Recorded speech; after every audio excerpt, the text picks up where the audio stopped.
You've just started your shiny new character. You completed your level 10 quest and can now unlock other classes. You may be wondering, should I focus on one class or level them all at once? To answer this question, we need to break down the pros of both approaches. And to do that, we'll need to run a lot of A Realm Reborn content. Twice.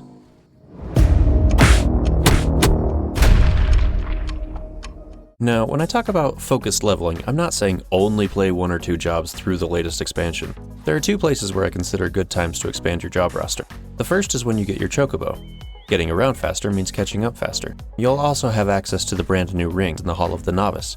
This sweet ring not only has great stats for the time, but it also gives a 30% experience boost under level 30. If you've waited to level your other jobs, you'll get the full benefit, making this process even faster. The second time is after completing A Realm Reborn. At the end of the base game, you automatically unlock flight in all ARR zones, which is even faster than ground mount speed. On top of this, you'll have access to all A Realm Reborn trials, dungeons, and relics, giving you something to do to break up your catch-up grind. But perhaps most importantly, just before the final battles, you'll expand the Hall of the Novice to include some mechanics training. This is valuable in itself, but completing this set grants you the Neophyte's ring. This ring grants an additional 30% EXP boost up to level 60. Not only that, this ring comes in at a whopping eye level of 150. The stats sync to your progress, but they're ultimately the highest stats you can get outside of EXP earrings until you hit level 60. The rings alone are amazing, but tons of MSQ experience will most likely make you over-leveled for new content. While the allowable sync level does grow smaller over time, the additional stats you have by being capped are a small boon that makes a difference when you're still suffering from sparse gear drops. By doing leveling roulette, you'll obtain gear that will enhance your stats for future jobs, so they can hit the ground running. You know what else gives a lot of experience? Leveling and MSQ roulettes that you'll unlock sooner. These can provide so much experience that I find it worthwhile to unlock at least one other class to keep up. I chose Gladiator and Arcanist so I'd have access to 1 tank, 1 healer, and 1 DPS. The aforementioned rings boost the experience gained from dungeons, and below level 30, that's a combined 60% experience boost. A smaller pro to hurrying through the MSQ is that you'll reach higher content areas more quickly. Dark Knight, Astrologian, and Machinist all have to be unlocked in Ishgard, which can only be accessed once you're past the base game. Dragoon is also unlocked in Kurthus, which you wouldn't likely wander into otherwise. Also, by moving through new zones, you unlock teleports to save time later. And some have said that switching jobs often throws off their groove. Now, that sounds compelling, but there are pros to using the spread system too. Probably the most notable is that jobs can be leveled, do their hunt logs, and do their quests in groups.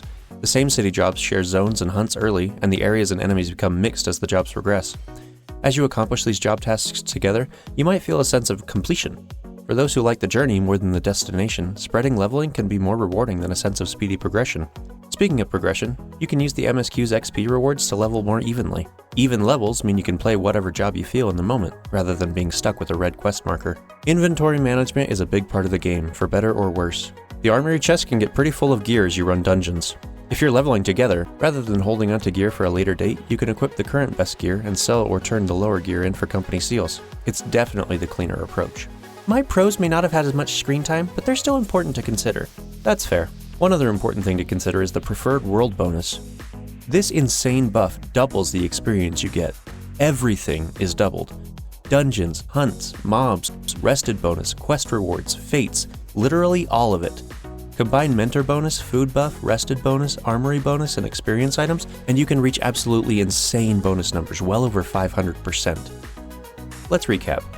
Focused leveling allows for quicker content progression and more overall options, including experience boosting items and mount speed. Spread leveling means less running around, more dungeon flexibility, and a sense of completion. My preference is focused until A Realm Reborn is done, then taking a break and doing some spread leveling to even out a bit. But what about you? Do you like to unlock a lot in a hurry? Or would you rather take in the scenery and be balanced? All I know is low level or high level, I'll see you in the dungeons.